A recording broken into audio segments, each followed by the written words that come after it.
Whew. Wind's picking up out there. But that's okay, because we've got some great tales for some great writers to go over today on Comfy Horror. With me, Dr. Plague. Let's get these stories going, and let's meet some great writers that I'm sure you already know very well. First off, we're going to listen to a little story called Don't Feed the Cats, brought to us by Flamel 777. I do hope you enjoy. For context, my mom has always been a little crazy. Never drowned me in the bathtub crazy, just a little off. Like sometimes she was living in a different world than the rest of us. Like when she looked at you, she knew in her heart that you were less real than her. I remember being really little and walking into her room to find her crying over a heap of her clothes on the ground. She had scissors in her hand, and she was cutting out every spot of purple she found. "I can't see it anymore, Cassie," she said through the sobs. "I can't see the colors I'm supposed to see anymore." I went and hid in my room after that. When my dad came home, he found me locked in my room and asked me what was wrong. I explained what had happened with Mom, and he just sighed and went to talk to her. What I couldn't explain was that I hadn't locked the door because I was afraid of her. I had locked it because it felt like an added barrier between myself and the reality that my mother wasn't okay. When they divorced, I don't remember any particular incident that broke the camel's back. It felt more like an inevitable conclusion that we had all accepted for years by the time it finally happened. What I do remember is listening to my dad read off a list of the big crazy moments from their marriage. Some of them were a surprise to me, like him coming home to find her hiding in a closet with a knife. Most of them, though, I remembered all too well. So when the judge looked at me and asked if what my father was saying was true, it was all I could do to nod back at her. Needless to say, my dad got custody of me. Even at 12, I knew that, regardless of his case, there had still been a chance of things not going his way. Afterwards, we went to Sullivan's and ate our weight in ice cream sundaes. I knew that it wasn't easy for him to raise me alone, but I also know that he was doing his best. My father was a 46-year-old middleware technician when he chose to become a single parent. He worked long hours for little pay, but still found time to tutor me in math and come to my track meets. He was patient. He was gentle. He was my hero. But all of that is just a lead-up to my story, right? It turned out that a few months ago, my mom got in contact with my dad. She said that she was getting treatment, that she wanted to make reparations. She gave him the number of her psychiatrist, who my dad promptly called.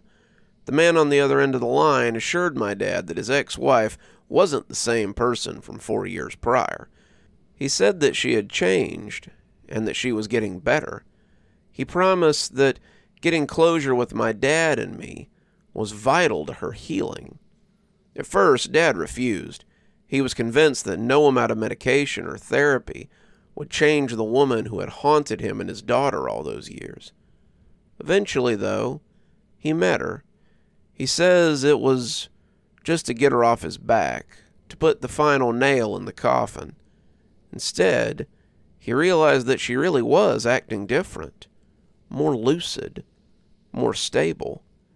They met a few more times, and with each meeting he became more and more convinced that she had gotten better, that this time it would be different. When he walked into the house after seeing her, I couldn't tell what he was feeling. It felt like some kind of exhausted hope, the kind that shouldn't still have a pulse, kind of undead yearning. He needed help. I'd known that for years. He was working himself to the bone trying to take care of both of us. When I'd been born, my dad had signed up to be a part-time team member. Now it was just him and the growing shadows under his eyes. When he gently asked if I wanted to see Mom again, I nodded enthusiastically. Not for her or me, but for him. It is so good to see you, sweetheart. Those were the first words she said to me when she sat down across from me at McDonald's. I can't begin to apologize for everything I must have put you through. She looked better. I think after all those years, my memories of the way she acted and the way she made me feel had blended together into a flat nightmare. The woman squeezing my hand wasn't scary. It even felt appropriately motherly, though it made my skin itch. We met occasionally for months. We were alone once or twice when my dad had to step out for a work call. When we were, she would tell me about her group therapy, about all the friends she was making. She told me that it took her so long to realize that her biggest problem was self-isolating. It drove me crazy, being alone, she said, but it's okay now. Now I'm not alone. Eventually, my mom asked Dad if I could stay with her overnight.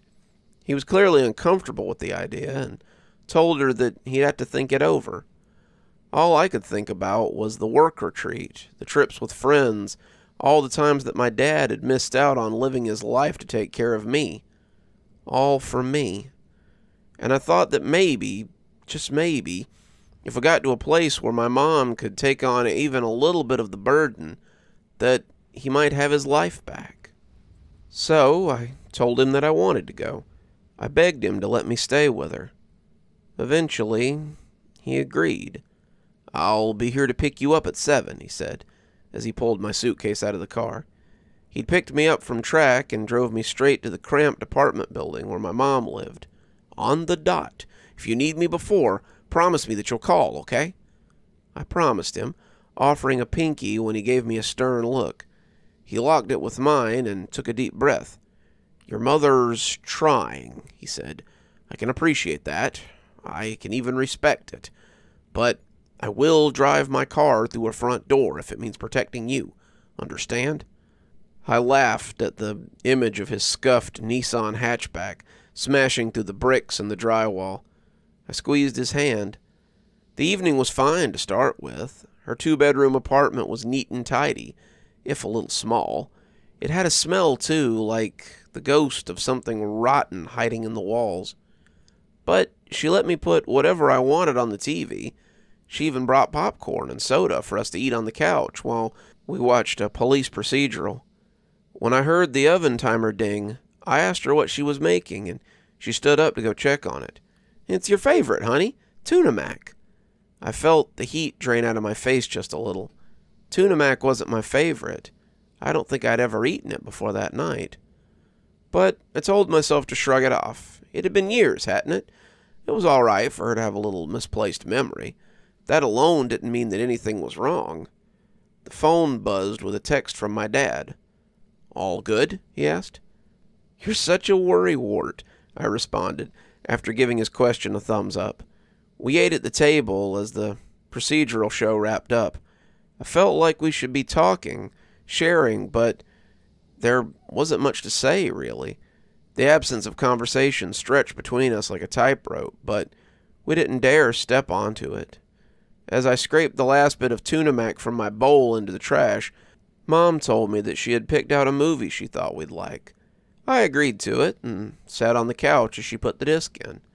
It was a strange movie. Scary, but not in the way that a horror movie is scary. In the way that a nightmare is scary. Like everyone around you knows something that you don't. It followed a woman with amnesia trying to understand what had happened to her. At a certain point, I got a little too weirded out. The strange dream logic of the movie was like a headache I couldn't shake. I pulled out my phone and started to scroll through social media, trying to do so in a way that Mom wouldn't noticed. I shouldn't have worried. She was so enthralled by the movie that she was leaning expectantly forward, her eyes full of excitement and hunger.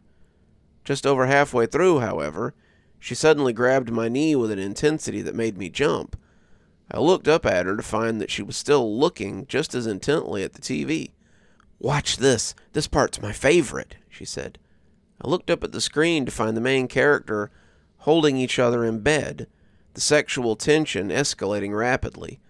I felt my cheeks flush. I know how it feels to see a sex scene with your parents in the room, but this one was different. My dad always got a little uncomfortable in a way that made my discomfort feel more normal. He would usually fumble with the remote as he tried to skip through. With him, it was something to laugh about, a running joke between us. My mother's fingers digging into my skin as she commanded me to watch these two women going down on each other felt wrong, though. She shouldn't be touching me, shouldn't be encouraging me to watch. She shouldn't have that wild hunger in her eyes. I knew in my head that my mother had never been violent, had never tried to hurt me. But with her one hand on my knee, I couldn't help imagining the other one holding a knife behind her back. I felt like I was going to throw up, my throat quickly closing. I don't want to watch this, I finally blurted out. I don't think the words were even all the way out of my mouth before the TV flashed to darkness.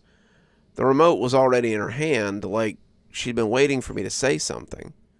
Okay, honey, I've got the spare room all made up for you, but before we call it a night, I need to feed my friend's cats. Can you come with me? I wouldn't feel right leaving you all alone. She held her hand out, beckoningly to me. The hunger was gone from her eyes, leaving just the model calmness she'd had for the last few months. How long will it take? I asked. I'm pretty tired. Oh, just a few minutes. I promise, honey. She looked so sincere that not believing her words would have been like spitting in the face of God. I'd be a bad daughter, a terrible daughter, if I didn't trust her. Of course, I see it now.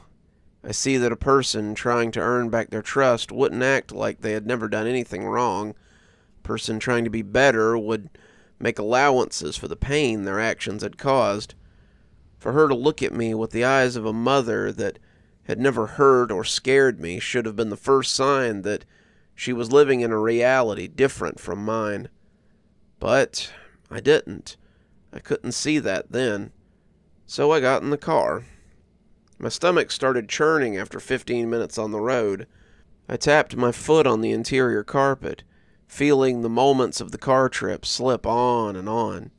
You said this wouldn't take long, I asked eventually. Oh, silly, she responded. I meant feeding the cats wouldn't take long. No, my friend lives a little bit out of town, but we're almost there. Don't worry. She turned the radio up after that, a pop station that kept fading in and out of static. I could feel my body trying to take a quicker, faster breath and tried to wrestle my panic away.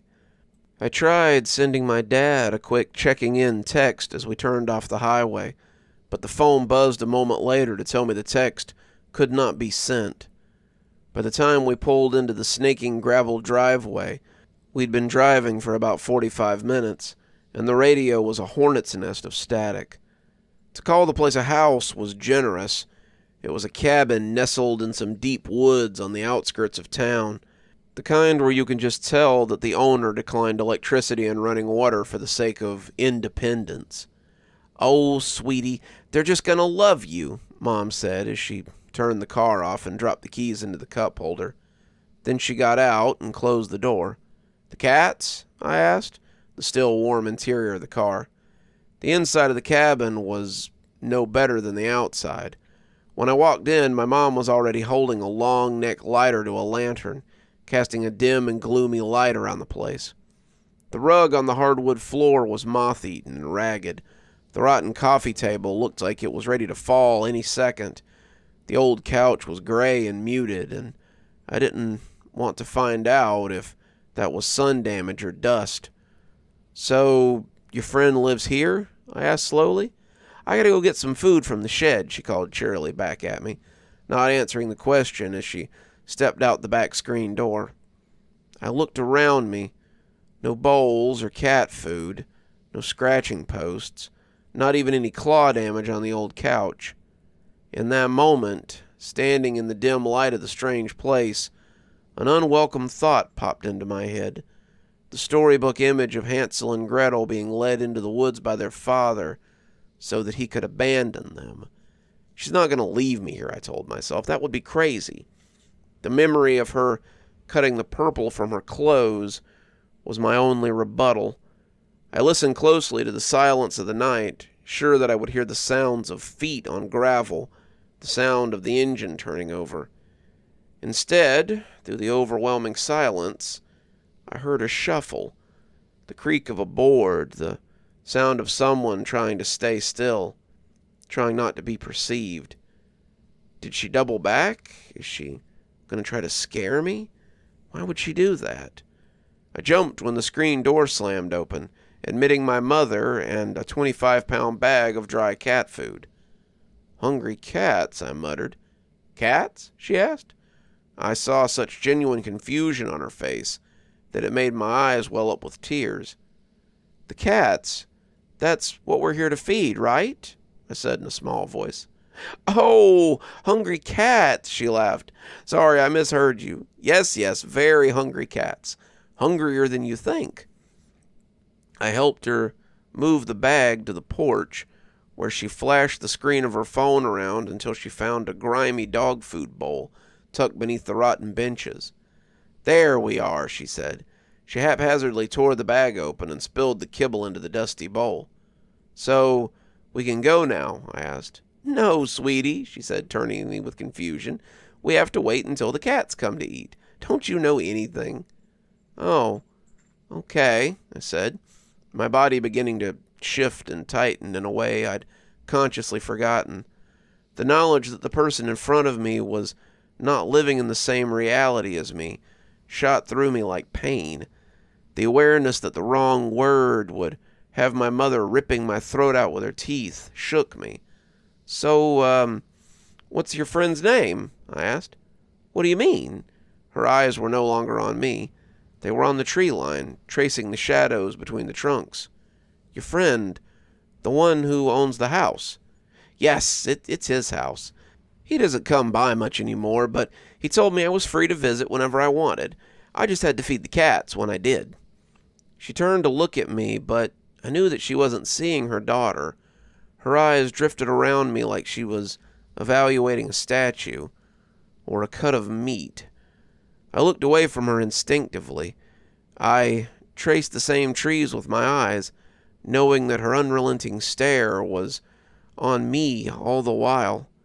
Out of the corner of my eye, however, I caught movement. I concentrated on it. Without looking, I realized that I was seeing the shed where the food had been. The roof had caved in, like the victim of a violent crime. The door was hanging off its hinges. And there, poking out from behind the rotten mass of the shed, was a figure, a gray form against the shadowed backdrop of the woods. It loomed from the darkness like something was curious. "I know we might be here a while, waiting," my mom said, her eyes still on me. "Why don't you go lay down inside? I don't want you telling your father I kept you up all night." "Yeah," I said, my voice sounding 1,000 miles away. I felt like I was swimming through glass, slow and morbid. "Why don't I go lay down in the car? That way when we leave, you won't have to wake me up." "No," her voice was stern now, harsh. "You'll hurt your back in the car, Casey. Lie down on the couch." "But you're my daughter," she shouted, her voice rising in the night air. "When I tell you to go to sleep, you'll go to sleep, goddammit. Do you understand?" I felt my breath grow ragged, felt the tears falling, but I was no longer in my body. I was made of clay, soft and moldable, easy to smash and put away when you're done with it. My mom's arms were around me in an instant. "It's okay, honey. Mommy's here," she said, like she hadn't been the one to shout at me, even as she led me into the abandoned cabin. "Mommy's gonna make it better. You just need to lie down, all right?" She laid me on the dusty couch and patted my cheek with one hand. Then she walked through the door onto the porch and into the grass. "Here, kitty, kitty, kitty, kitty," she began to coo. "Kitty, kitty, kitty, kitty." I needed to get up. I needed to run. I needed to get to the car, but my limbs felt heavy and weak, like all it took was having my mother yell at me for my childhood fears to fall over me like chains. I tried to slow my breathing to regain control of my body. I heard my mother's voice grow fainter and fainter. Was she walking away from the cabin? Was she walking into the woods? That's when I noticed the other sounds. Not the shuffling from before, not the sound of hiding. The sounds of walking, of careful, measured steps. I heard the boards creak in uneven rhythms, like something was slowly dancing, but it was all wrong. I heard the dry rasp of nails on peeling wallpaper. I heard laughter that sounded wet and dry at the same time. Something began moving against the back of the couch, and I stared with half-closed eyes as its shadow fell on the wall. In the outline cast by the dim little lantern, I saw something clamber onto the back of the couch. It perched like a gargoyle, but I could see that it was massive, the size of a man, balanced precariously on the wooden piece of furniture that groaned in protest. The thing above me emitted a low growl, like the rumble of a distant earthquake. I felt a heavy wetness hit my shoulder, and it began to run down my limp arm. I stayed still, not by choice, not because I thought it would keep me alive. In that moment, I knew that I was dead, that I would never see my dad again. I knew that I was going to be eaten or murdered or torn apart by whatever was drooling. And since I knew that to be true, I knew that there was no point in running, no point in fighting. It was over. All that was left was to accept that. "There you are, you nasty thing!" My mom's voice cut through the tension like a flashlight through darkness. "Your friends are all out here. Don't worry, you can play with her later after she's had her nap." Through the slits of my eyelids, I watched as the shadow of the figure leapt heavily to the ground. It danced violently into view, spinning in slow, uneven circles before it came to rest on all fours by my mother's feet. It looked mostly human, but the proportions were wrong. The arms were too long, the knees bent at impossible angles. As it followed my mom through the door, it looked back at me. Where the eyes should have been were spheres of black glass. The surrounding skin was mottled and scarred in horrible twisting patterns. As it smiled, I saw that where the flat chiclet teeth should have been were instead sharp splinters of bone that seemed to bleed freely, long rivulets of bloody drool spilling onto the hardwood. It cocked its head at me, the black glass looking into my soul. Then it leaned its head back, inhaled long and deep, and followed my mother through the door. "Good kitty," I heard my mother say from the porch. Her voice was drowned out by the sound of dry food being shattered by sharp teeth. The back door, that was all I could think of. That rusted screen door was my only hope of escape. I slid myself off the couch as quietly as possible, my knee landing softly on the tattered rug. I stayed low to the ground and crept around the couch, stepping only on the boards that looked steady. "She'll be so excited to meet you, pretty girl," my mom said, still cooing to the thing on the porch. "And I know you'll be happy to see her, too. I promised you more wet food, didn't I?" Once I reached the screen door, I took a deep breath. The door had been loud when my mom had opened it earlier. Looking at the rusty springs holding the door closed, I could only hope that they had been the source. As I put my hands to the spring, a sound from the porch burrowed into my shaking bones. It was somewhere between a howl and a gasp, the sound of air running over broken windpipes. A song I didn't want to hear. It spoke to a deep, ancient part of my brain. It told me to hide. Shaking worse than ever now, I pulled at the spring just enough to pop it off the screw, holding it to the door. Then, my breath still, I pushed the door open and hoped for the best. It didn't make a sound, at least, not over the yowling on the porch. It swung open in silent invitation to the darkness. All that panic, all that fear wouldn't let me be careful anymore. I could see the nose of the car in the carport, could practically taste the dust covering the tires. I couldn't wait. My feet were quiet as I ran through the grass, but the second I stepped onto the gravel of the carport, the porch singing stopped. "Cassie," my mother called. "Honey, where are you?"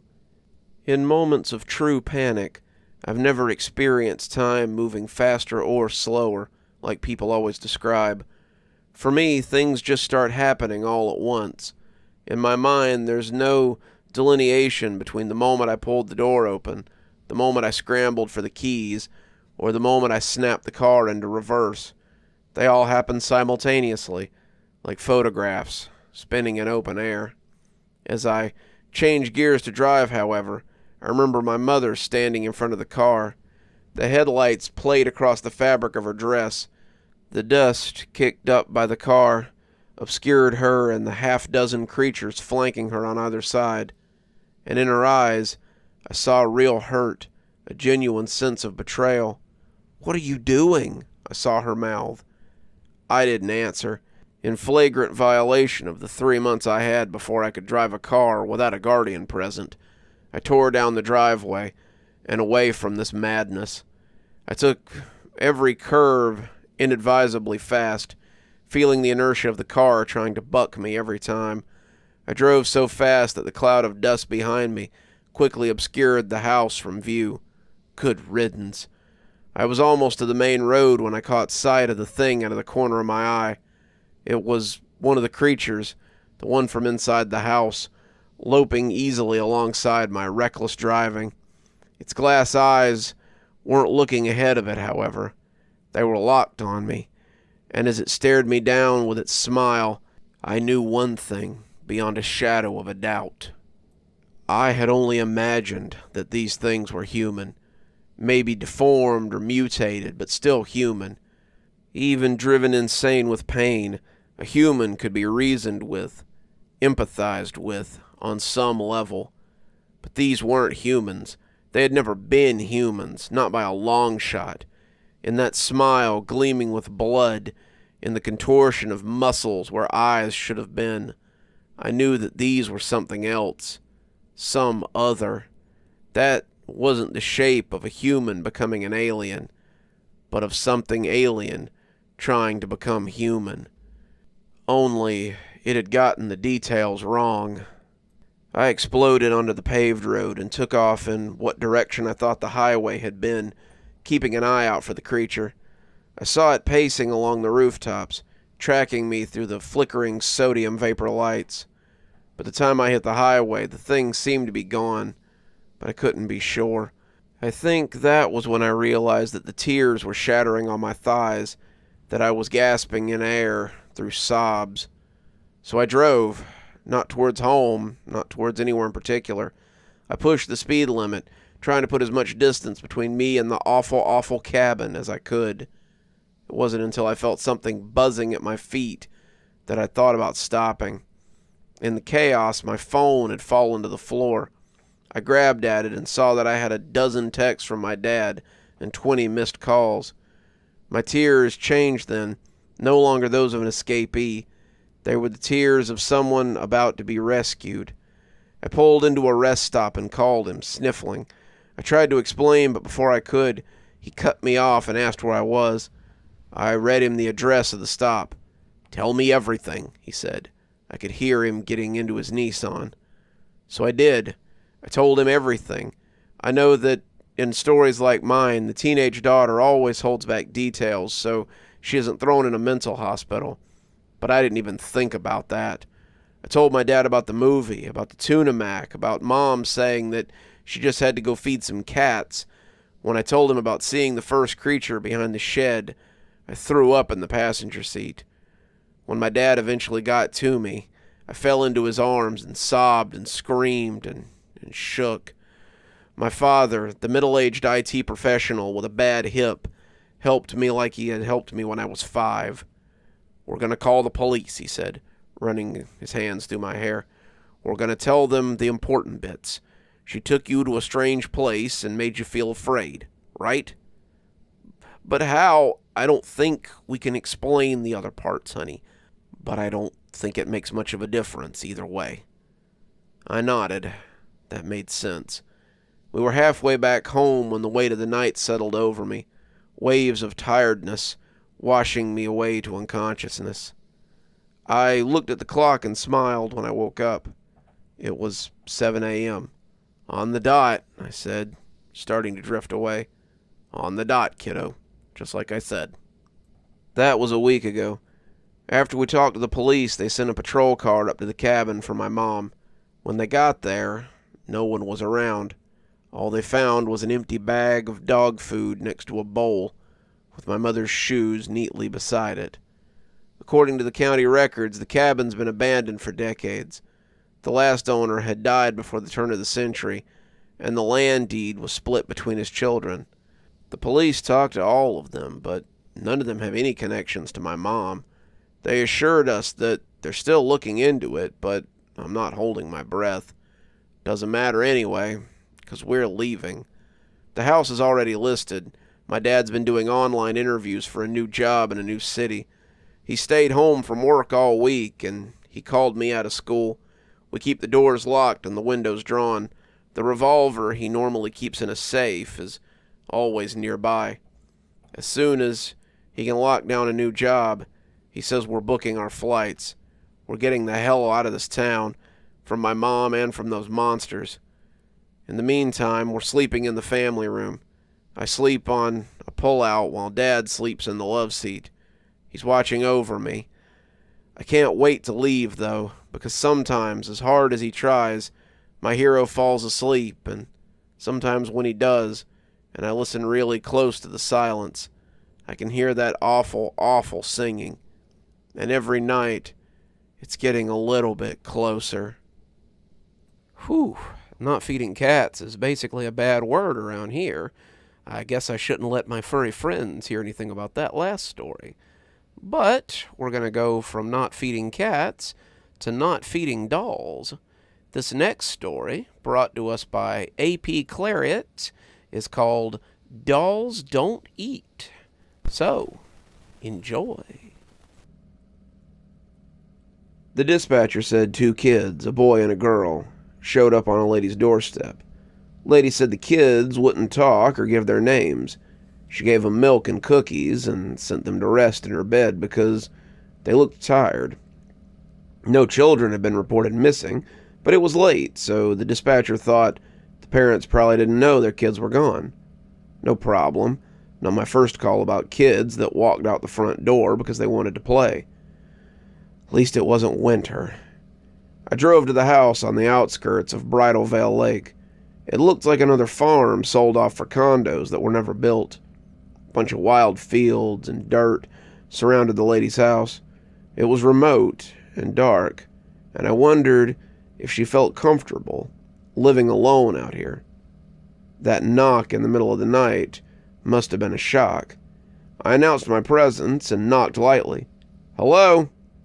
An old woman, the lady, answered. "Hello?" "Hello, how are you doing tonight, ma'am?" "Been better. They're in the bedroom, sleeping, I think." She stepped inside and let me in. I saw 2 shapes beneath a quilt in the darkened bedroom. "There was no one else? You didn't see anybody?" She shook her head. "Were they injured? Scared?" "No, just shy. Really shy." She nodded towards the kitchen, which I could see from where I stood, not being a big house. "They hardly ate." There were 2 neat piles of chocolate chip cookies beside full cups of milk. It all looked completely untouched. The sight made me antsy.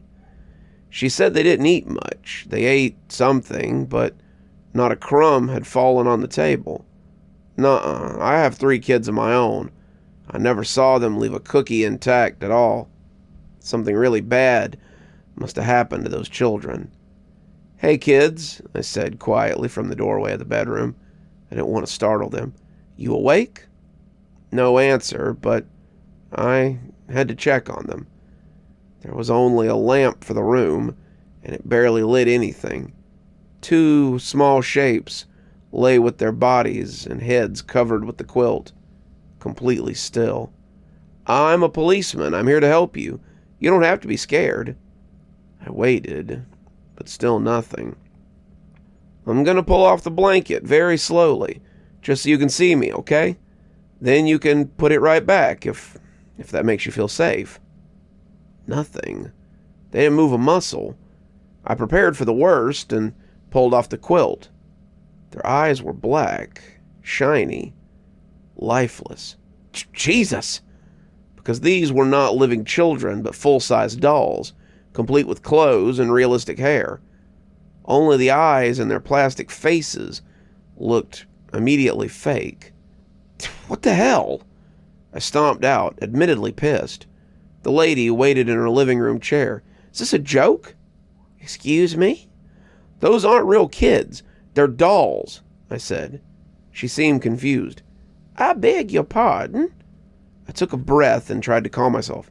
"Ma'am, are you on medication or—" "Jesus Christ, save us!" She got up and went to the bedroom. I shouldn't have let her see. The lady fainted at the foot of the bed. I called it in, and everybody had a good laugh about the dolls. Except for me.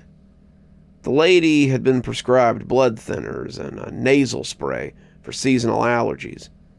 Unless she did other non-prescribed drugs, she had nothing hallucinogenic in her system. That meant she probably had a tumor or dementia or something. Gas leak could have also been a possibility.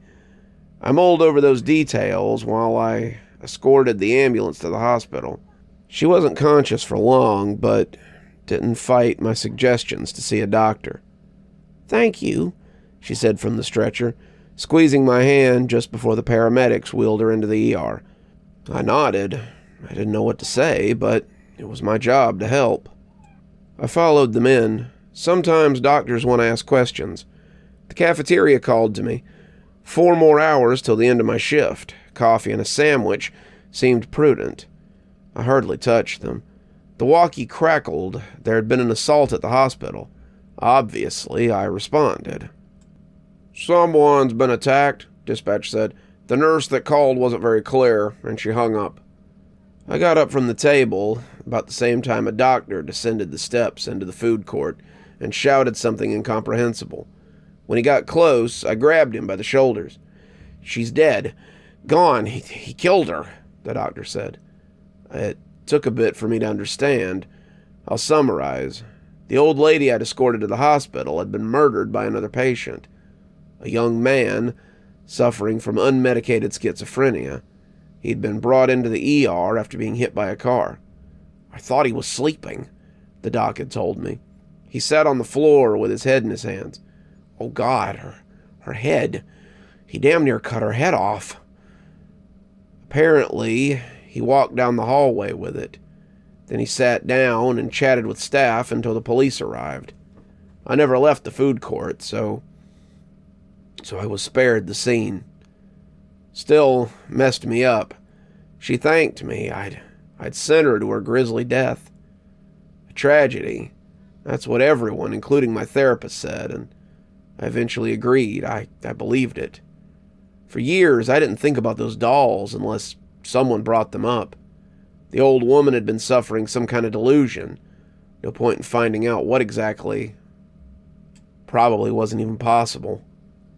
Then, I got another call. "What? What did you just say?" The dispatcher didn't know about the kids and the dolls. That was half a decade ago at this point. "Can you hear me?" "Yes. North side. Gentleman says 2 kids showed up on his doorstep. No missing children reported tonight." "A boy and a girl? The kids?" I asked. "Yeah, how'd you know?" I didn't explain. "I'm on it, but send more constables, please."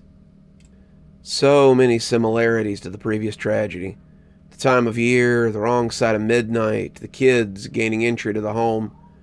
Except that hadn't happened last time. They were dolls, I reminded myself. I would have to go to the house in the posh side of town and find actual kids there. Then I'd do my job and get them home. Fear against resolve, I gripped the steering wheel too tight, and my fingers went numb.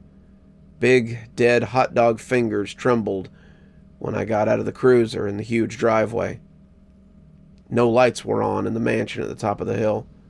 I'd hoped the other constables would have arrived, but I was alone again. It took me a few minutes to calm down and not call dispatch for an ETA. As I approached, I could see the front door had been left slightly open. My flashlight revealed a big foyer, enough to fit a house.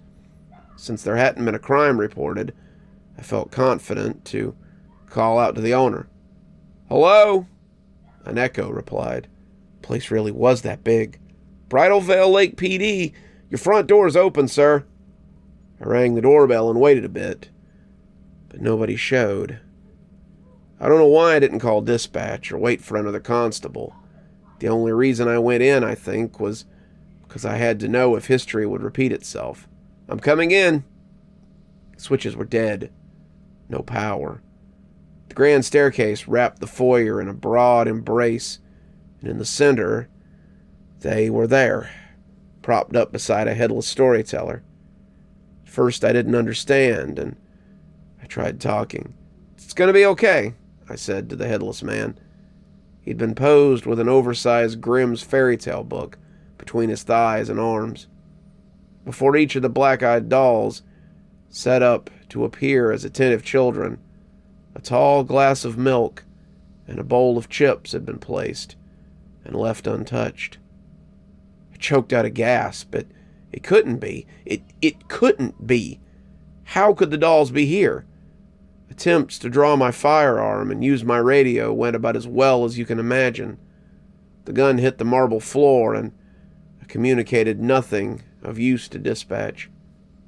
Maybe that was good. I might have shot the other constables when they showed up. They found me on my knees and hysterical. I kept pointing at the dolls. They thought I meant the headless victim. "It's going to be okay," one of them said, and it felt like I'd said it, or this constable had been cloned from my cells. Funny the place as a shattered mind wonders. "Okay?" I asked. I don't remember much about that. I went to the hospital. They had to sedate me. I wouldn't stop talking about the dolls. "Olive and Matthew," my therapist said. He'd come to visit and explained what had happened. "It's a terrible coincidence," he said. "Those dolls are the same, yes, from the last incident. Apparently they didn't belong to the woman who passed." I don't know why this information horrified me. Well, who the hell do they belong to?" I shouted. "It's all right," he said. It's not entirely what you think." He really pissed me off. "Look, just explain it then." The dolls weren't known to the relatives. They claimed the old lady who had been decapitated didn't like dolls of any kind. She found them creepy. Your colleagues put them into evidence for lack of a better option. Then they were sold at auction. And the rich guy bought them. No, but somebody did. And that person, well, they're the killer, I'm afraid. A man was discovered in the mansion basement, covered in blood, with the head of the owner. I thought you said it'd be all right. The man was mentally ill, but he bought those dolls. Maybe he even called about the kids. Do you see what I'm saying? Some kind of copycat killer? He shrugged, his bony shoulders in the tweed coat. It's the only thing that makes sense. Perhaps he knew the other schizophrenic man that killed the woman who thanked me. The important thing to note is that nothing supernatural is occurring. The therapist smiled. What? It's an unfortunate coincidence. I mean, that bullshit smile twitched.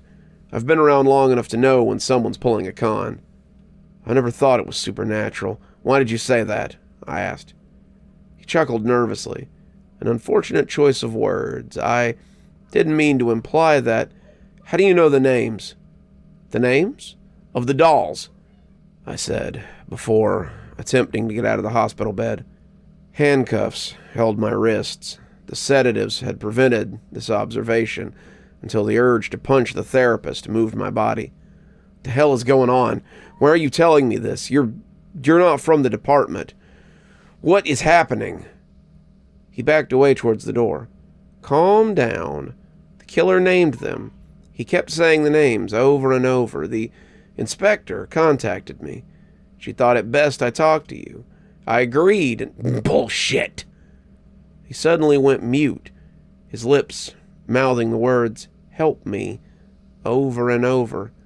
His eyes darted to the little window in the door at the same time a shadow passed across his face. The therapist shivered and sniffled back a tear. "You should run," he said, his last words. All at once, the man collapsed. "What the... Help! Help!" I shouted. The nurse came in and did their thing, but he was gone. I asked him if he was gone.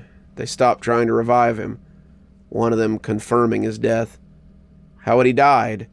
A real tragedy, another unfortunate coincidence. The deceased therapist had an unknown aneurysm that just happened to trigger while he begged for help and a shadow crossed the window. It was all bullshit. I took his advice. After my wife picked me up from the hospital, I told her I'd taken early retirement. She looked relieved until I told her we needed to leave Bridal Veil Lake. I purchased a cottage up north on the Oxbow Lake. My family didn't come. Who could blame them? I didn't think they were in danger until I learned everybody is, and there are no safe places. They came on the third night. At first, the knocking struck too softly. I thought I'd imagined it. Then it became more persistent, more rapid. I didn't move from the recliner or even lower the footrest. I just watched the door and did my best not to breathe too loudly. The knocking continued with desperate urgency. Then tiny fingernails scratched at the door. Soft weeping followed that. A child for sure. I could no longer be idle. I went to the window and peeked through the curtain. The expected pair, Olive and Matthew, wept in the gloom on the stoop. They weren't dolls this time. They were kids, flesh and blood, and human. I relented and opened the door. The very image of the dolls looked up to me. Misery and fatigue had captured the innocence from their face. I know what an overtired child looks like. This wasn't that. The little boy and girl hadn't rested in days. They swayed on their feet, avoiding collapse by way of fear or something greater. I just didn't know that yet. I'm not crazy. I don't believe in ghosts or whatever this was supposed to be. I hadn't been drinking anything but pop, and there was no gas leak in the cottage or monoxide detectors would be going off. The kids were real, and they were scared. But so was I. I grabbed their arms and basically tossed them behind me and into the living room. It was dark on Oxbow Lake with a million places to hide. I shut the door and threw the bolt. Olive and Matthew clutched one another by the recliner. "What's going on? Who are you? How did you get here?" They stared, but not at me or anything. Both were underweight and filthy, a combination of urine and stale sweat emanating from their simple clothes. "Go to the couch and lie down," I said, completely aware of the pattern I was fulfilling. I went to the kitchen and grabbed some apples and cheese. I set it down on the coffee table. "Eat," I said. Neither would look at the food. "Eat," I said louder. They had to eat. It felt crucial. If they ate, then they were real, because the food would be gone, and it seemed like tangible proof of our existence. Olive yawned. Matthew's expression contorted with scorn, while his bottom lip trembled. He seemed angry with her. She looked ashamed. Both started to cry again. "What the hell happened to you?" I dialed 911 and went through the process of summoning the police. The dispatcher thought I was crazy when I demanded a severe response. "You'll be lucky to see a constable within an hour, sir," she said. "You're so far away." I couldn't argue with that, but I tried anyway. I'll be dead before that. Something isn't right. I told her about the dolls and my time with the BVLP. She listened intently because that's what she was trained to do. Talking was good. Talking meant life and focus off of whatever she might believe I could be capable of. The call hadn't gone well. In other words, I'd simply cast myself as crazy, a possibly dangerous suspect. I hung up. Maybe they'd get here fast because of the kids. Maybe I'd be beheaded long before a hope of rescue. The kids leaned into the cushions, closed their eyes, and immediately fell asleep. No bites had been taken of the food. I got my gun from the bedroom. When I returned, the dolls were beside them. All 4 kids could be mistaken for sleeping children. A tall, disheveled man stood by the peeled screen of the open door. Only his fingernails, bitten and jagged, caught the edge of the lamplight. Shadowed lips muttered gibberish at first, but then his words became clear. "Dolls don't eat. Dolls don't eat. Dolls don't eat." I aimed. He lunged, and I fired. He staggered, but not before wrapping his large hand around the barrel of the gun. I put another bullet through him, yet he didn't fall. With surprising strength, he smacked me across the face, and I dropped the gun. He retrieved it, and somehow our positions in the living room were reversed. He stood near the couch. The real kids had run away. Only their simulacrums remained. I stood near the expertly sliced screen of the front door. The man's narrow head resembled a crescent moon. He appeared confused by the blood exiting his body as he struggled to level the gun. I wasn't about to wait around for him to figure it out. I leapt through the open window as a bullet shattered the glass above my head. My ass hit the dirt, and I tore off up the pitch of the forest, figuring I'd hide somewhere until the police arrived. For a while that worked. I lay in the midst of some thorny brush, scratching myself up good, until time enough said the man had to be dead from blood loss. I endured the escape from the brambles, crawling until something firm pressed between my shoulder blades. "There you are," said a voice, impossibly calm and smooth. "Don't move. I have you. The blade is sharp, and I've done this before." I did as he said, and remained as still as my fear would allow. "Of course, you understand something about it now." When I remained silent, he ordered me to answer, punctuating the request with the tip of his knife. "You make them knock on the door in the night. They're supposed to be like dolls, and if they're not, then the kind caretakers have to die.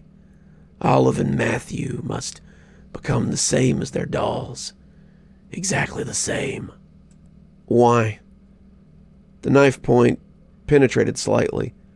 "That's not for you to know. We're only here because of bad luck. You happened upon 2 instances of the training.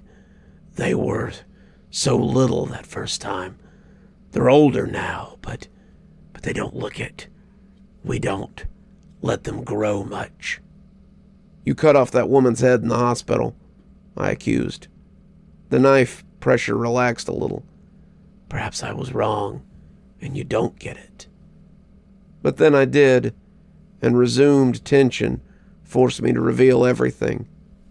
"You didn't kill that woman. You didn't kill the rich guy. And you aren't going to kill me." The moon-faced guy had been a ringer for the murderer, just like the other 2. Where did he find so many mentally ill people to take the fall? He'd need access. He'd have to be a doctor of some kind. Or a therapist. "You're alive, so you didn't die in the hospital. No aneurysm. How's that possible? The nurses..." The therapist laughed. "Elementary, my dear Watson. I made up a story for the nurses. I told them you were dangerous and obsessed with me. I needed to cut contact with you, and, while certainly dramatic, they were all too willing to help out a colleague." "You wanted me to go far away." I hoped you would, but never thought you'd be so dense as to choose yet another perfectly isolated location for me to work. You would have been much safer in your home." I was too scared to feel stupid. "Now, we're going back to see Olive and Matthew. My poor slave is likely dead, so it's my turn to cut, and that's fine. I'm out of practice, and there's no need to rush." "Why let the victims contact the police?" "The children have to see that no one can help them. They're mine. Makes it more fun, too." "But why the dolls? You're leaving a trail." He snickered. "Less than breadcrumbs. Only you've connected 2 of the scenes, and I've left dozens over the years. Granted, the last one was dramatic. I couldn't help myself. I wanted Olive and Matthew to see what happened to good people when they disappoint me." I thought of Olive's yawn, and how hungry they must always be. One of them ate. The knife pierced my skin, and I gasped and writhed. "Dolls don't eat. Now get up, into the house, and—" The distant thrum of an engine filled the otherwise perfect quiet of the night. Noise travels easily across the water, so we waited and listened. When it became clear that a vehicle was approaching, he drew in a sharp breath and exhaled slowly, calming himself. "Well, someone's coming. It happens." "You gonna kill me?" The pressure of the knife tip evaporated like the presence of the psychotic therapist. I leapt to my feet and threw a wild punch into the dark. Nothing but air swept over my knuckles. "Coward." "I won't keep quiet. I'm not afraid." I lied badly. "I'll find you. I'll find those kids. You hear me? I'm coming. Olive, Matthew." He chuckled, already some indeterminable distance away. "Good luck. Tell anyone you think will care, or will believe you." Headlights bounced down the narrow dirt road. The front door of the cottage opened and filled with the therapist. I screamed and rushed him and realized my next mistake too late. The man wasn't the therapist, but an off-duty park warden, keenly aware of his surroundings and the clumsy charge of an old wounded cop. He flipped me with some kind of judo.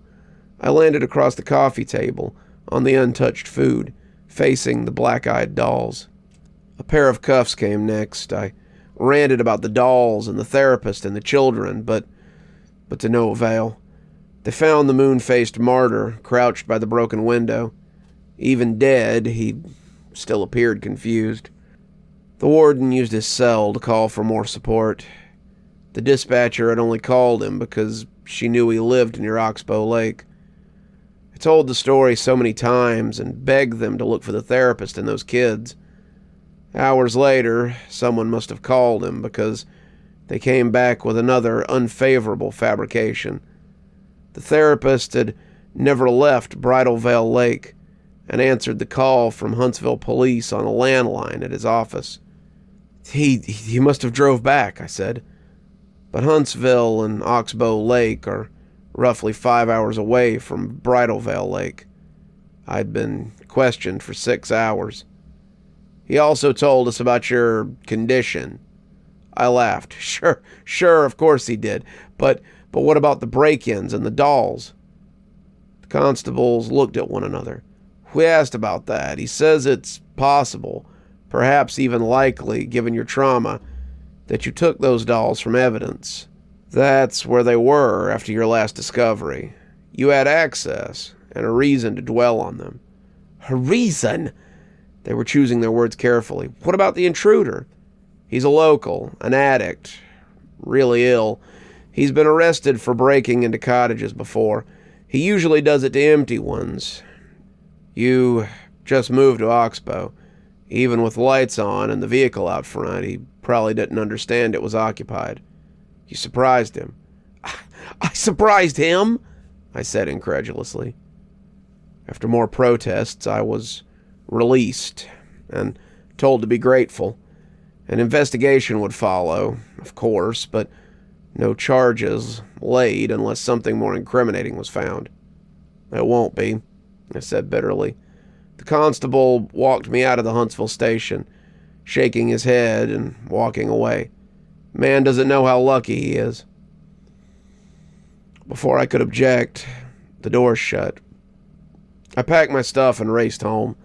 I didn't have my gun, of course, but I figured he wouldn't be armed at his office. If he was, it'd be with a knife. In a fair fight, I'd take it and cut his damn head off. Ignoring the protests of his secretary and the man seated in the treatment room, I found him. He appeared alarmed, scared. What's the matter? What? Didn't expect to see me again? I moved closer to his desk and he stood up, backing away to the large window. We were on the 5th floor of the building. Where are they? Who? I braced my foot against the desk and pushed it slowly until his legs were trapped against the sill. Olive and Matthew. I don't, he yelped when I pushed harder. I swear, the police in Huntsville, they called. I understand something happened up there, but I can assure you, you died in the hospital right in front of me. He looked to the other man in the room, his patient. I didn't even visit you in the hospital. I'm clearly not dead. Your PTSD must have caused a psychotic break and... Liar! We argued more, but the BVLP showed up and I was strongly encouraged to leave, which I did. I refrained from telling him this isn't over, because then I'd be arrested. He already knew. He was counting on it. I went home next and tried to talk to my wife and family. He'd called them first and told them to be careful, told them to call the police if I started behaving erratically. My story, of course, fell into that category. You can't stay here, my wife said, and it hurt to know that she wouldn't believe me, and never could. I left without argument. He found me later in the park that night. The nervous demeanor had been left behind for his patients and the rest of the world. He lit a cigarette and asked if I wanted one. You son of a bitch, I said. He exhaled a plume into the air. So now you understand. How I'm about to kill you? Sure. I had nothing to lose. They're dead if I am, he said, completely calm. Seems like I'd be doing them a favor. He pulled a small pistol out of his coat. No one would be surprised if I carried this and shot a crazed attacker. What do you want? I had nothing left to give him anymore. No one gets away. They have to know. So, you gonna kill me? Eventually, yes. I will come and we'll finish what we started. They'll knock in the night and you'll answer the door, let them in, and offer them food. Which they won't eat. He nodded. Because they're dolls. If they're not by then it'll be over. I'll find others, but I think they'll do fine. Tell me why you're doing this. I'm as good as dead anyway. He held his cigarette in clenched teeth, and then he smiled. You'd be shocked how much one will pay for a doll of mine. Quite shocked indeed. That's not why you do this, I said. Not enough of me remained to shed a tear. I felt hollow, dead already. I couldn't be shocked anymore. When they knocked, I would open the door. I'd try to help them, though it seemed futile, and failure was almost assured. He backed away until confident that I wouldn't follow. I stayed in the park the rest of the night, but moved into the motel where I currently live the next day. Now I wait. I'm typing this out and putting it out there, so maybe when I'm gone, when I'm headless, someone will look for those poor kids and give them something to eat. That's my last low hope, at least. Such a good story. I always like listening to that one. It's definitely one of my favorites from most recently. So, from not feeding dolls, straight into a little doll party. This one is brought to us by Dark Slayer 77. It's an oldie but a goodie, so I hope you enjoy it. The Humvee's brakes squealed as the driver downshifted to take a sharp right. Then we came to a stop. "All right, gents, you know the drill," Sergeant Stafford yelled out. This was the 19th house search we'd had today, and quite frankly, we were all getting sick of it. My boots hit the sand, and I slung my rifle over, getting a good grip on it. An exhalation of exhaustion and boredom was heard from all the guys as we approached the door. "You think we'll catch this one red-handed, Ellis?" Ray grinned at me. "Oh yeah, pants around his ankles and all. God, I felt embarrassed for that guy." We stacked up for our routine formation at the door. Corporal Martinez approached the front, lowering his rifle. He took a quick charge up and punted the door wide open. "Move, move, move!" I swung around the right corner, scanning the area, and I had Ray on my rear checking the front. It was a kitchen area. Busted cupboards, disgusting-looking tiles.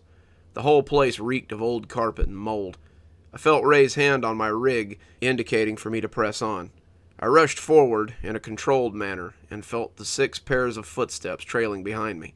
The living room was clear, and we headed for the stairs, located at the far left. I heard some rummaging upstairs, so I indicated to Sergeant Stafford in the rear to swap me out. I quickly rushed along the right side of the column, swapping with Private Ashford, who carried the team's big-ass shotgun. Ashford excitedly raised his weapon, waiting for the tap. I was now in the 4th position, carefully threading into the stack.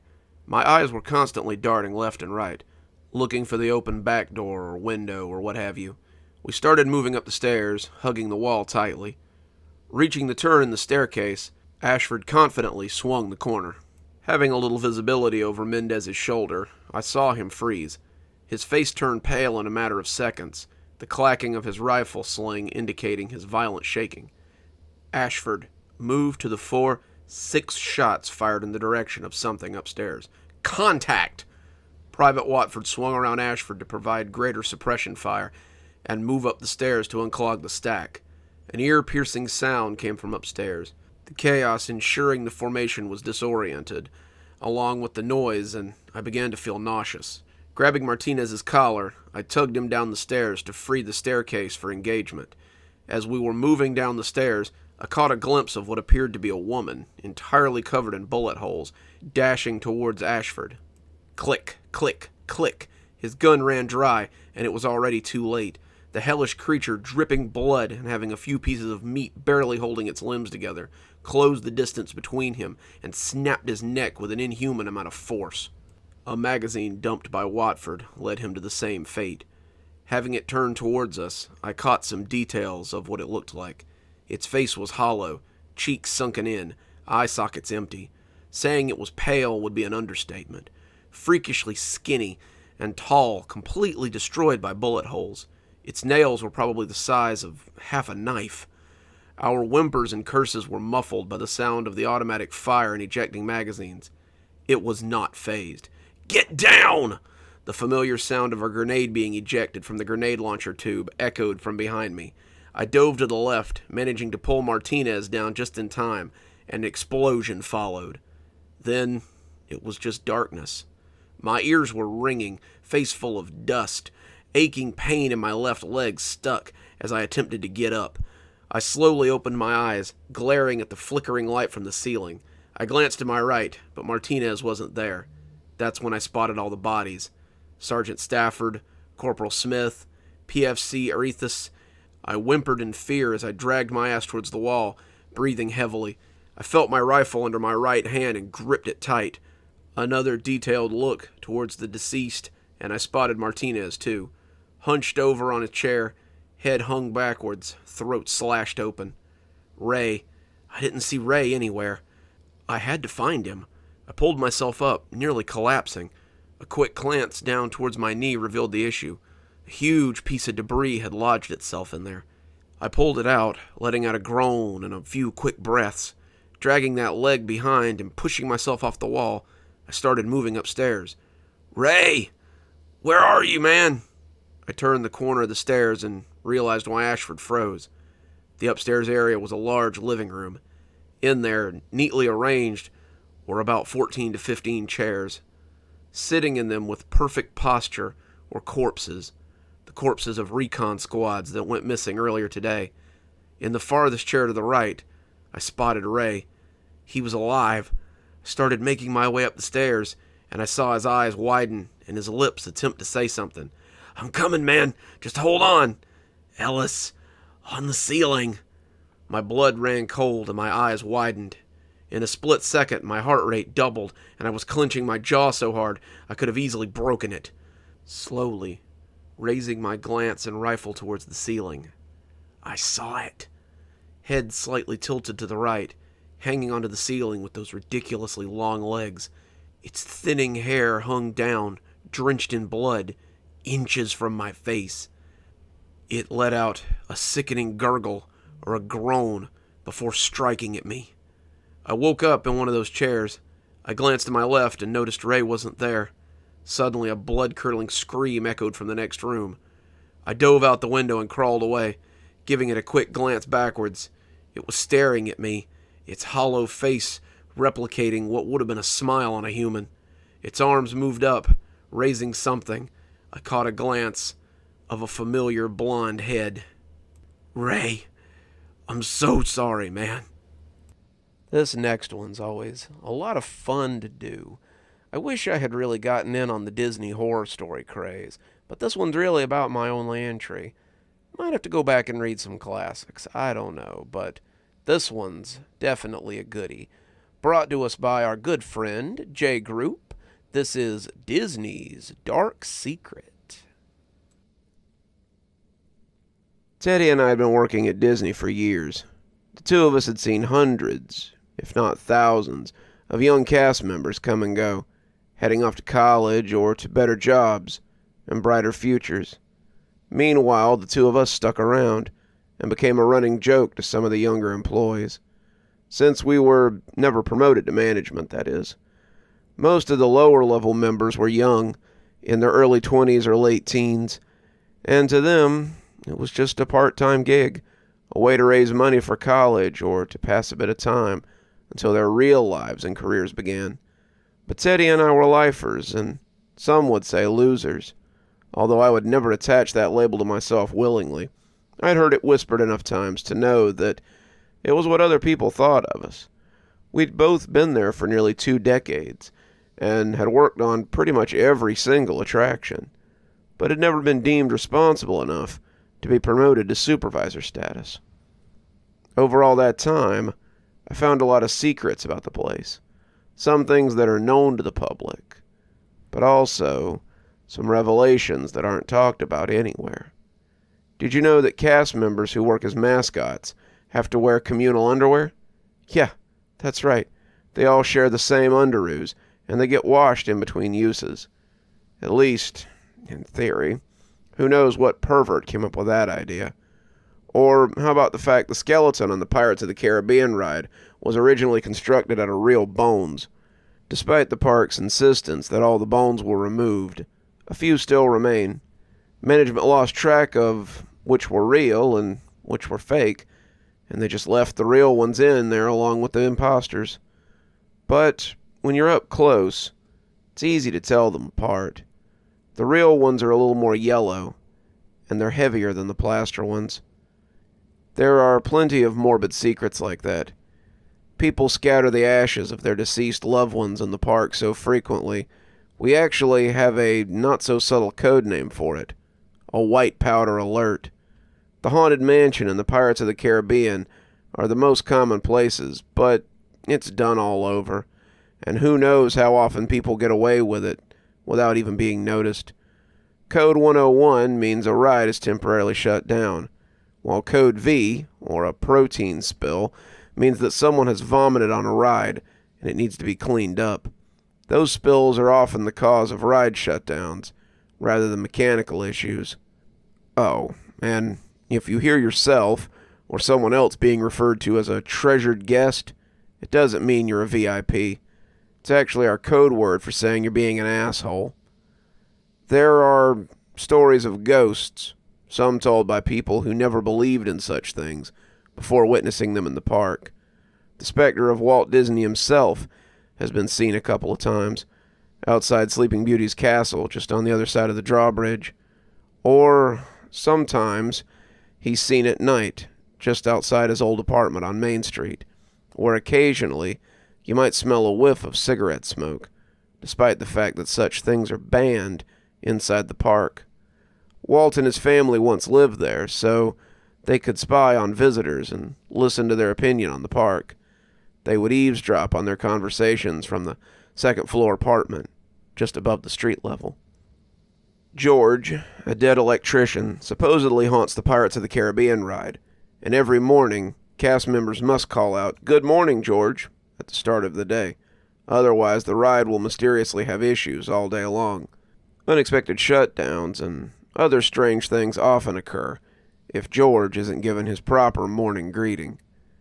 And have you heard about the animatronics in It's a Small World running all night long? Yep, those rumors are true too. In fact, quite a few of the lifelike robots stay in motion 24/7, even throughout the lockdown and park shutdowns a couple of years back. If you ask the management about it, they'll tell you it's because the attractions are cheaper to maintain that way. They break down less frequently if they're in constant motion. That's the excuse we get anyway. But I've come to realize there might be far more terrifying reasons for this. Something so disturbing and twisted that I wouldn't have thought it was possible if I hadn't witnessed it for myself. Teddy and I were on our lunch break when we found the storage room. We were looking for somewhere a little more private since Teddy had brought a bit of homemade greenery and his favorite piece of glassware that day. The park has miles and miles of tunnels crisscrossing beneath it, and Teddy and I had explored most of the labyrinth over our years of service. Like everything else in the park, there was a stupid nickname for these underground tunnels. They had been dubbed utilidors by some management types in the distant past. Most of the cast members just called them the tunnels, and they were so vast we often used golf carts to get from one end of them to the other. There were odd dead ends at some of the tunnels that seemed to intentionally lead to nowhere. We were currently in one such useless utilidor when we noticed an odd-looking door which appeared to be at least half a century old, if not more. It had a rusted placard hanging over its surface which read, "Obsolete animatronic storage." "Hey, didn't there used to be a vending machine there?" Teddy asked. "Who cares? Let's see if it opens. We've only got 20 minutes left," I said, looking at the time on my cell phone. The doorknob turned in my hand, and the two of us went inside. I looked for a light switch on the wall to my right, but I didn't find one. It was pitch black and impossible to see anything. Using the flashlight on my phone, I cast a beam of light around the room, trying to see what kind of space we were in. There were people-shaped forms all around us, draped in tarps and tablecloths. The room was as long as a football field, but it was narrow, only about 15 feet across. "Creepy," Teddy said, taking the words right out of my mouth. Well, I guess it did say this was animatronic storage. This must be really old. He wandered away from the door, and it clicked shut behind him. Something about that made me nervous, but I had ignored the feeling. The door had been unlocked, and that meant we'd be able to get out again. Still, I reached for the knob to check it. My hand was about to touch the polished brass when Teddy called out, making me jump. "Whoa! Check this out!" he said, sounding excited. I left the door, turning around to see what he was looking at. He had his cell phone light on as well, and was lifting up one of the tarps to look at what was underneath. "Man, this thing's freaky looking." He pulled the tarp away, and I saw what he meant. The thing hidden beneath was very creepy. It had the goateed face of a young man, but the ears and nubby horns of a goat, looking far too real. Its lower half looked like it also belonged to a goat. The thing reminded me of a satyr, those drunken, lustful half-goat gods from Greek mythology. I tried to figure out why it was making me feel so uneasy, and realized it was the eyes. They were too lifelike, far more real than the animatronics out in the park.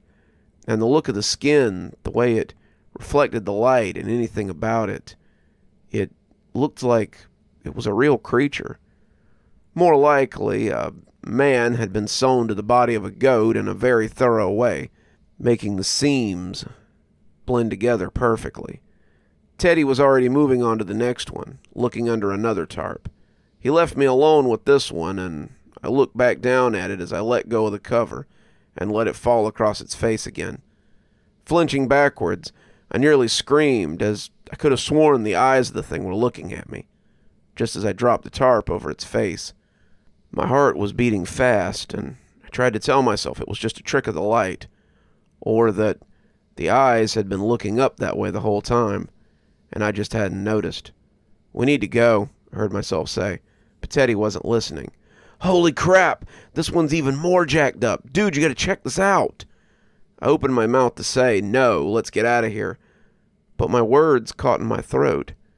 The satyr creature under the tarp was clearly moving now.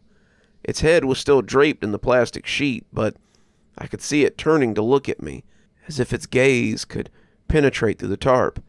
"Dude, come check this out," Teddy was yelling, pulling the next sheet off and dropping it to the floor. I saw what he was referring to, my eyes drawn to it despite the terror of the draped creature just in front of me. This one was tall, standing nearly 10 feet.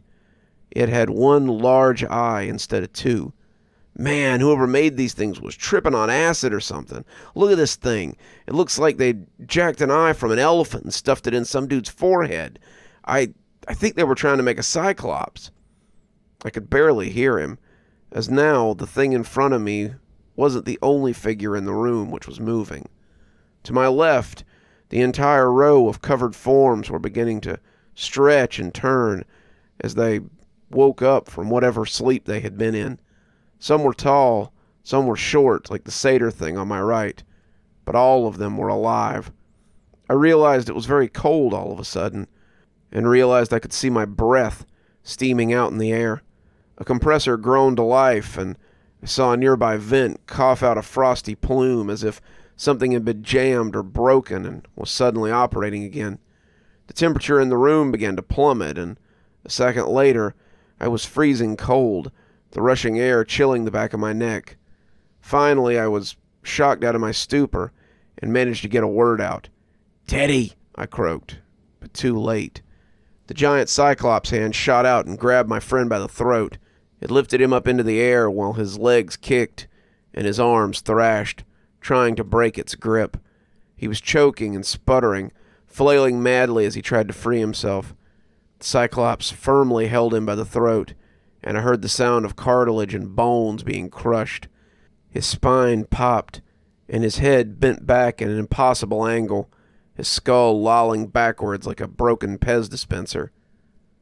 And then the giant dropped him to the concrete floor of the room, and his phone clattered and turned over, casting half the room in darkness again.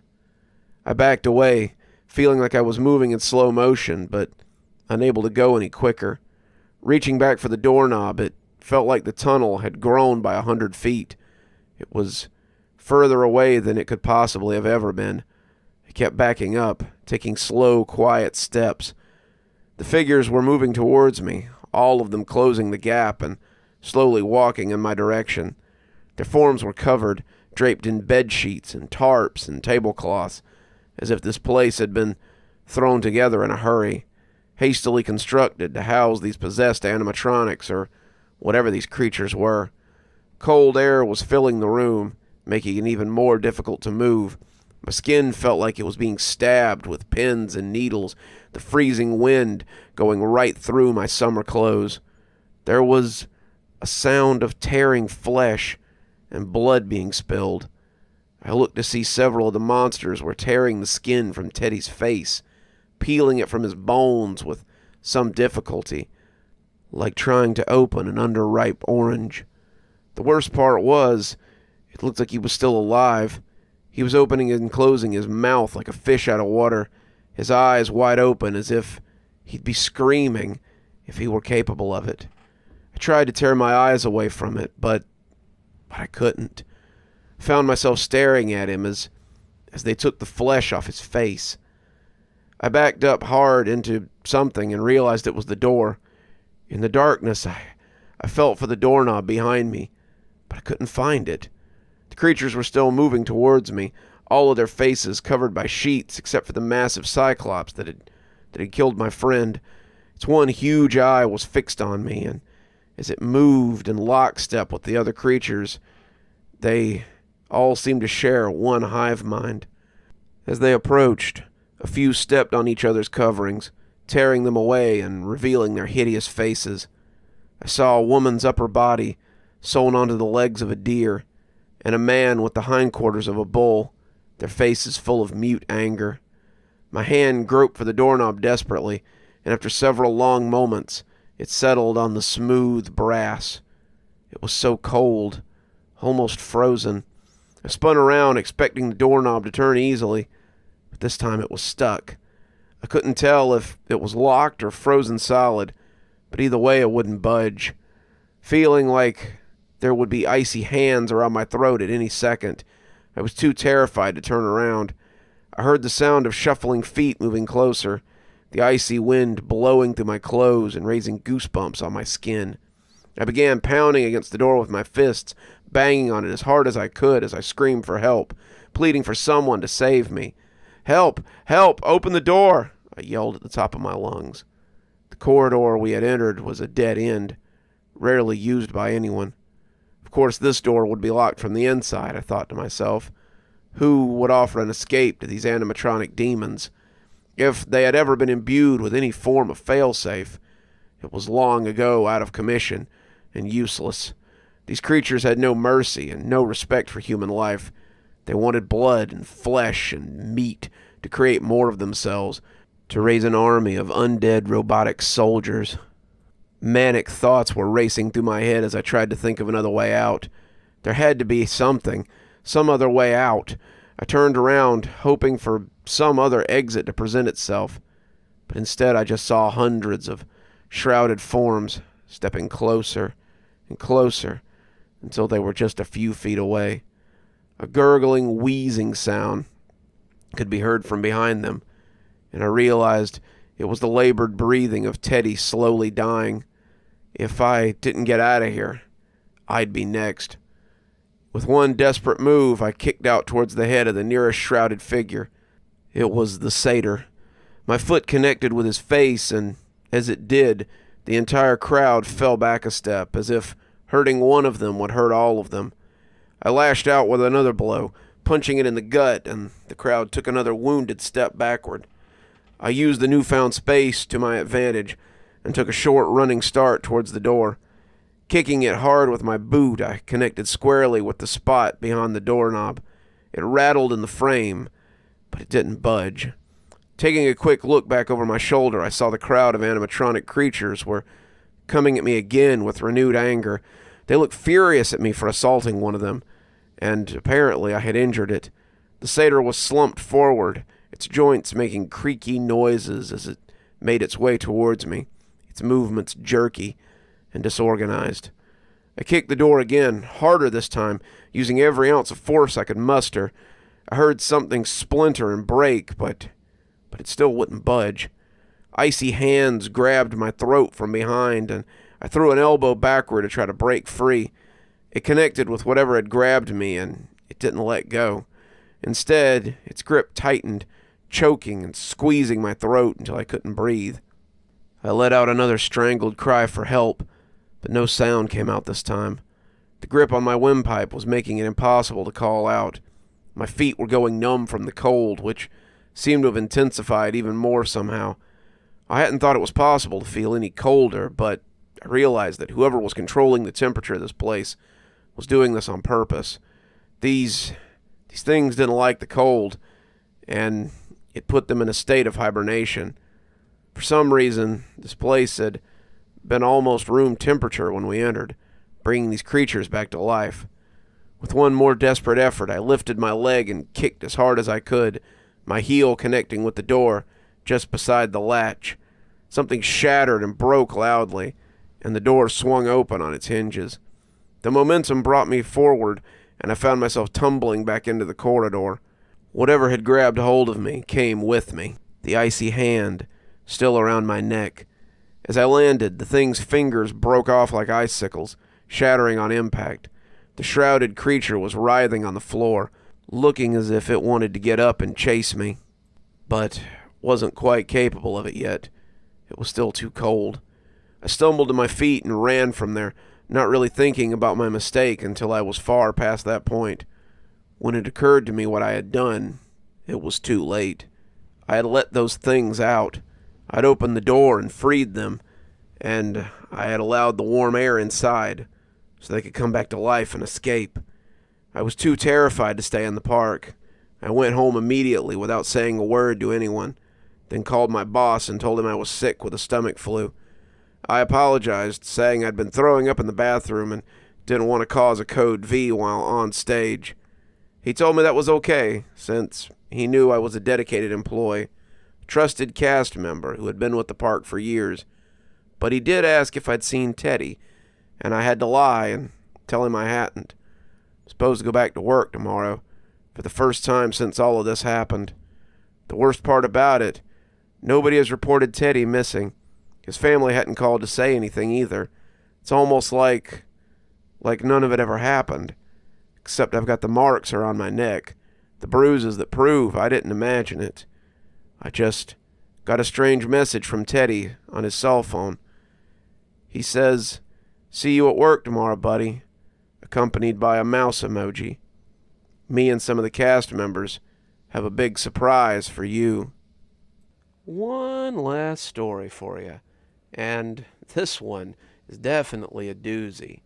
Brought to us by Horror Writer 1717. It's Dear John, one of my few forays into reading zombie fiction. So, I hope you enjoy. My name is unimportant, but what I do is. I'm a member of an elite unit you'll never hear of. We contain incidences of all kinds. Not only do we deal with physical issues, but we also keep the information from the public. It's better that way. It keeps people from panicking and helps maintain order. I found a notebook on my last mission. Even though it violates the rules, I owe it to the author to tell his story. I know it'll be written off as a conspiracy theory or some crackpot Reddit post, so there's no real danger. At least, I don't think there is. It reads as follows. Here I sit in this moldy, godforsaken cell, awaiting my unfair death sentence to be carried out. I can't stand my neighbors. They're noisy and they stink. It's my own fault, though. If I hadn't been responsible and tried to help, I wouldn't be here right now. Ironically, doing the right thing has doomed me. It all started a long time ago, in a golden age that I like to call last week. Good morning, Miss Watner. You're looking as lovely as ever.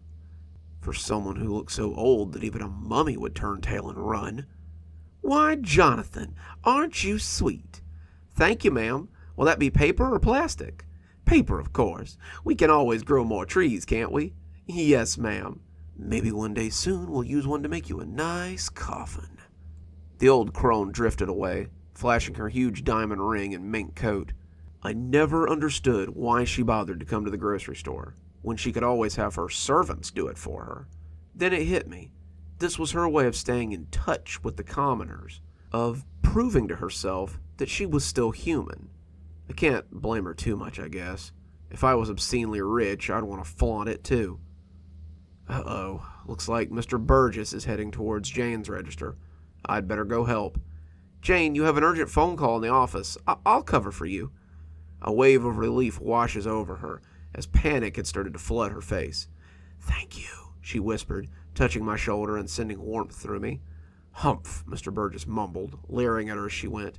Take away the only good part of my day. Good morning, Mr. Burgess. Are you having a party? I asked, as a dozen cans of Sterno rolled down the belt, followed by 10 boxes of matches and 5 cases of bottled water. Never mind what I'm doing, he growled. Oof, I struggled to stay upright from the stench of alcohol that wafted from his mouth. Yes, sir. That'll be $157.32, please. He grumbled something that I couldn't make out as his gnarled fingers reached into his pocket and pulled out 2 brand-new $100 bills. I handed him back his change. "You have a nice day now." He shot me a look of scorn mixed with pity, a look I would have expected to see a hunter give to wounded prey. "Humph," was all he said as he scuttled out through the door. As I watched him go with the same look of scorn and pity, a man stumbled in. He wasn't remarkable in any way, but something told me to keep an eye on him. He was of average height and size, but he shuffled instead of walked. The look in his eyes was vacant, as if the lights were on, but no one was home. He shuffled past me just as Jane returned to her register. She shot me a look of gratitude with just a hint of affection, but I was too focused to acknowledge it. As if mesmerized, I drifted behind him, trying to remain inconspicuous as he slowly made his way to the pharmacy section.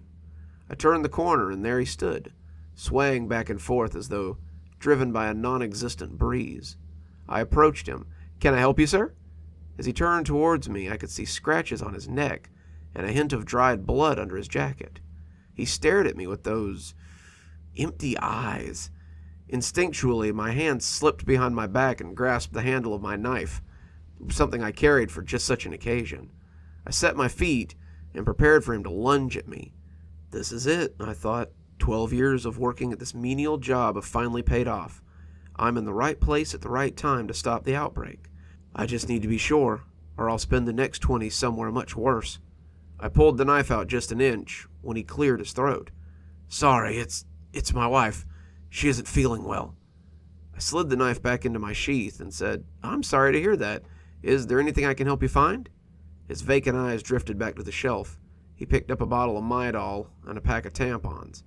"These should do it." He tried to force a smile and shuffled past me towards the checkout. Something was still nagging at me about him. I went back to my register and bagged groceries while he waited in line. When he shuffled towards the front door, I mumbled something about needing carts and followed him outside.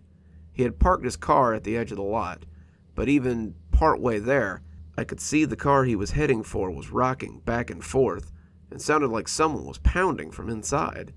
As I approached, I saw blood smeared all over the window and the face of a large woman pressed against the glass. I was 30 feet away when he reached the car and unlocked the door. "Don't!" I screamed, reaching for the knife, but he'd already pulled the door handle. She exploded out of the car and launched herself at him. He fell backwards, and she began devouring him like a starving lion on its prey. She clawed at him and ripped out his throat with her teeth, making a geyser of blood. He tried to cry out, but all that came out was a bloody gurgle. I shook off the shock of the pure, stark reality of the situation and took advantage of my opening. I held my knife over my head, closed my eyes, and swung as hard as I could.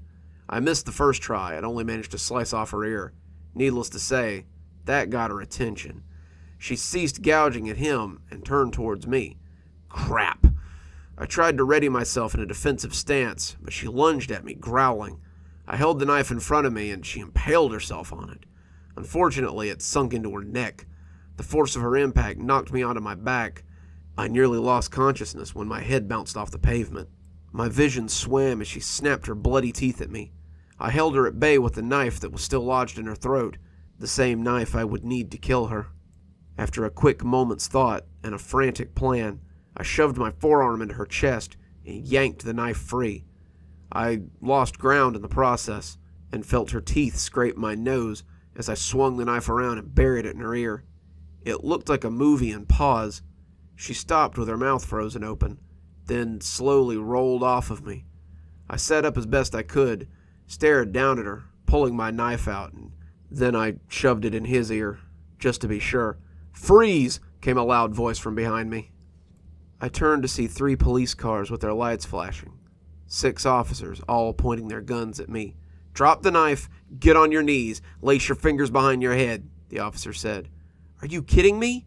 I just saved everyone," I said incredulously. "Do it now or we will shoot you." The knife clattered to the ground as I did as I was told. In a heartbeat, I was cuffed and stuffed, riding towards the station in the back of the police car. "Third-degree murder? Are you nuts?" I yelled at the attorney seated across the table from me. "That's the best I can do. You brutally murdered 2 people in broad daylight in front of a dozen witnesses." "They weren't people anymore." "Let me guess, you thought they were—" "Yes, I did, and they were." He threw his papers into his briefcase and started towards the door. "I'll register an insanity plea if you want me to." "I'm not insane. You have to listen to me. We can stop it. Find out who those people were and where they were coming from. The police in that town need to be alerted." He rolled his eyes. "I already know who they were and where they were from. Michael and Sara Weston. They lived right here in Frost Creek. They both worked at the hospital. She was a nurse and he worked in maintenance." I slumped in my chair. It's over. There's no way I can stop it if it started in town. The guards took me back to my cell, where I sat in quiet desperation, trying to decide what to do next. I took the tablet and the pencil I'd been given when I was booked, and started writing this as a bit of a history. Right now, it's just so I can keep the events straight in my own head. I'm calling it Dear John, a letter to the undead. By the time I'm done writing this, there won't be anyone left alive to read it. It only started yesterday, back when my life was uncomplicated and boring. When I was done writing, my wrist hurt. Logging down the demise of humanity will do that. I tried to warn the officers when they would pass my cell at mealtime. It became a litany. Is there anything strange going on in town? Do you have enough food, water, and ammo at home? Is your family someplace where you can protect them? My concern was met with scorn and even alarm. I guess they felt threatened by my questions. I don't know why. After a while, the officers came through less and less. That was when it happened. My cell window looked out towards a truck stop. I was lying on my bunk when I felt as much as heard the explosion. I jumped up and stared in shock as the tanker truck was up in flames, sending black smoke pouring into the air. 5 minutes passed, then 10, and still no fire trucks had arrived. With little wind, the smoke had settled at street level, making visibility near zero. An hour later, the wind picked up and blew away the haze just enough to see the sun riding low on the horizon. That's when I saw them. They were shambling through the haze, unfocused with no direction. They just came. I watched with a helpless detachment, knowing that there was nothing I could do about it. I heard the first gunshot a few minutes later. They shambled into the cell block, 2 and 3 at a time. It didn't take long for the smell of rotting flesh to surround my cell, reaching through the bars like groupies at a rock concert. Thank God there was a wall behind me. I watched in hopeless fascination as the inmates in the cell next to me got too close to the bars and were torn apart. So here I sit, the putrid scent of death and decay overwhelming me, but no more than the knowledge that I could have stopped this, or at least warned people if I hadn't been arrested. The least I can do is write this letter to whoever might be left alive to read it. So maybe they know how this whole thing began, and it might help them in some small way. Day 2. I can honestly say that this is the first time I've ever entertained the thought of drinking out of the toilet. Thirst is driving me mad, though, and the sink is unfortunately located next to the bars. My guests have not gotten bored and moved on like I thought they would. If anything, they seem to have doubled in numbers. On the plus side, all the growling and jostling kept me awake so that I wouldn't have to worry about being grabbed in my sleep. No, I can be sure I'll be awake and alert so that I feel every set of teeth as I'm slowly devoured. It's always good to think positively. One of the deputies has made his way to the front of the cell. The keys to the cell dangle tantalizingly from his belt. I'm hypnotized by them. I could go insane just thinking about the possibilities. But the fact of the matter is, I know I'd be dead before I shove the key in the lock. It does make me smile, though, knowing that the walking dead are too brainless to realize that they literally hold the keys to my demise. Day 3. I did it. I'm not proud of it, but the overwhelming thirst drove me to it. Unfortunately, there's not much left in the bowl. I flushed to see if the water level would rise again, but it didn't. I've kept the bowl clear of contamination, though. I have taken some small measure of revenge against my future killers by relieving myself in their open mouths. I've become a fairly accurate shot, too. I stand just out of reach and then fire away. They do draw back from it, but I don't really know why. I'm sure it doesn't even register in their dead brains. It's still strange, though. The ones that I hit don't return. Day 4. I can't stand the relentless, overwhelming, crushing thought that I'm powerless, that at some point I'll succumb. I'm gonna try to grab the keys. I don't know what I'll do from there, but it's clear that help isn't coming. If I want to survive, I'll have to do it on my own. Day 5. This will be my last entry. I can't believe what a fool I was. Even though I was able to grab the keys, I paid for it dearly. 2 of them got a hold of my arm and bit right through it. I wrenched away with all my strength, screaming in sheer agony as my injured arm ripped away from my body, leaving them with a snack and me with a bloody stump. I'm bleeding as I write this. I haven't even tried to stop it. I'd rather die this way than be ripped to pieces by those creatures. At least it's on my terms, not theirs. If someone finds this, I hope that something in these pages will be of some help. I only wish it could be more. Maybe by keeping these creatures distracted here, someone else is having a fighting chance to escape. I hope so. Goodbye. I destroyed the notebook. Standard procedure. Contain the threat, contain the information. That's what we do. It was a big deal locally, but we were able to keep it out of the national news. We told the public there was a toxic gas leak that made people sick, but that it was being contained. The explosion at the gas station was covered as a random accident. It did help us with cleanup, though. Nothing like a giant fire to throw all the undead bodies on. I salute the unfortunate soul for his brave sacrifice. I just wish we'd been called in sooner. We might have been able to save him. And just like that, we're gonna wrap it up for another day. But I do hope you've enjoyed today's episode of Cozy Horror with yours truly, Dr. Plague, and I hope we'll see you again sometime. Until then, I hope you have a wonderful day and a spooky evening.